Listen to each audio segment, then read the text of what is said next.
All right, so I'm not here, but what I wanted to try and do for you was show you by doing some work in my um, in the Olive Tree app here on the computer, a bit of a screencast of how I'm going to go about doing some of this word study material. So what I've done up here at the top of the screen in this blue highlighted section is done a search for the word light. And here are my results. And I've scrolled down to First John.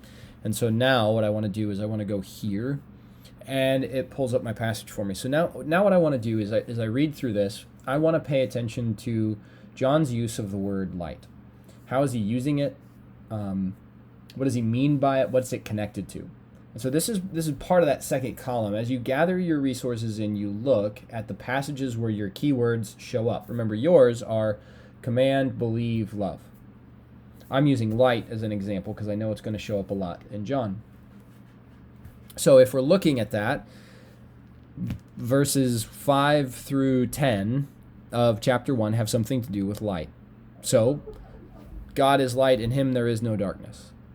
If we say we have fellowship with him and we walk in the darkness, we lie. Okay, so light and darkness are contrasts. I get that.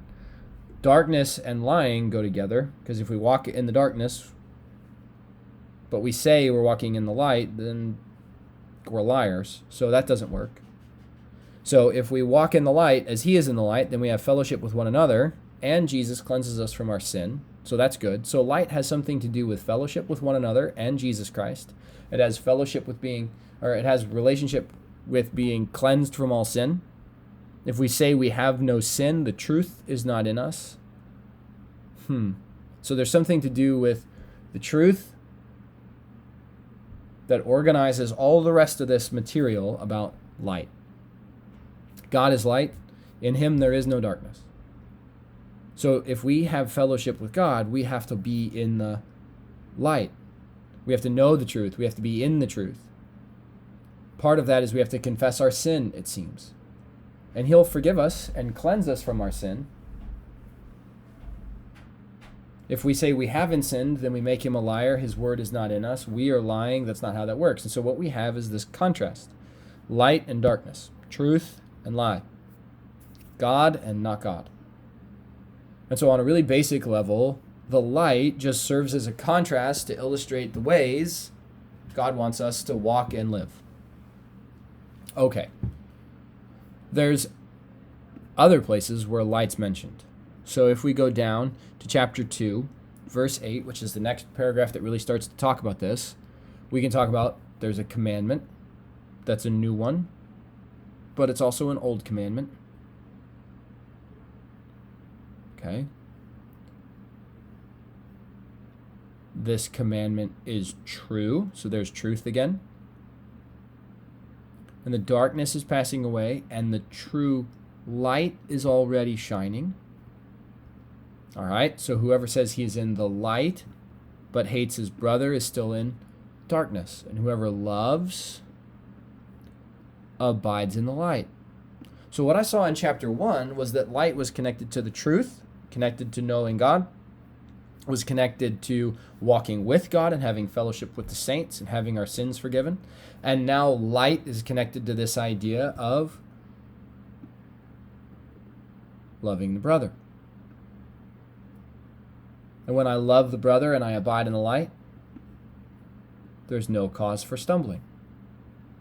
But if I hate my brother, I'm in the darkness. And I walk in the darkness. And I don't know where I'm going, which means I'm going to stumble. So what's going on here?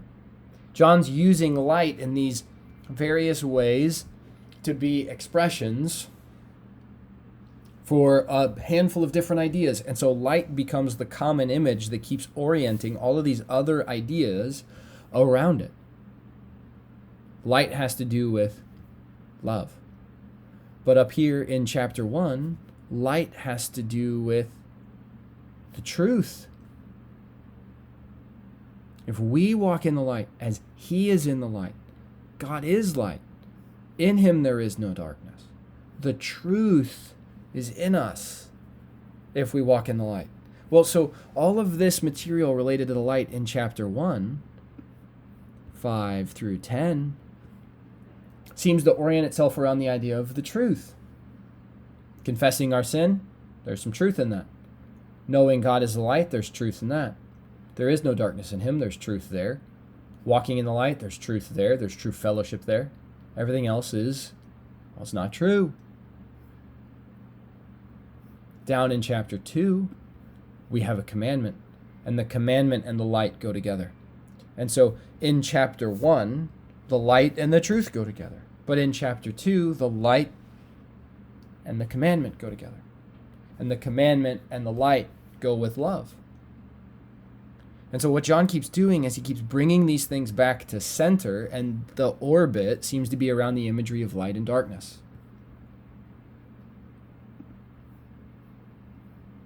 That's 1 John as it relates to light. Well, if we scroll up and we go back toward the Gospel of John,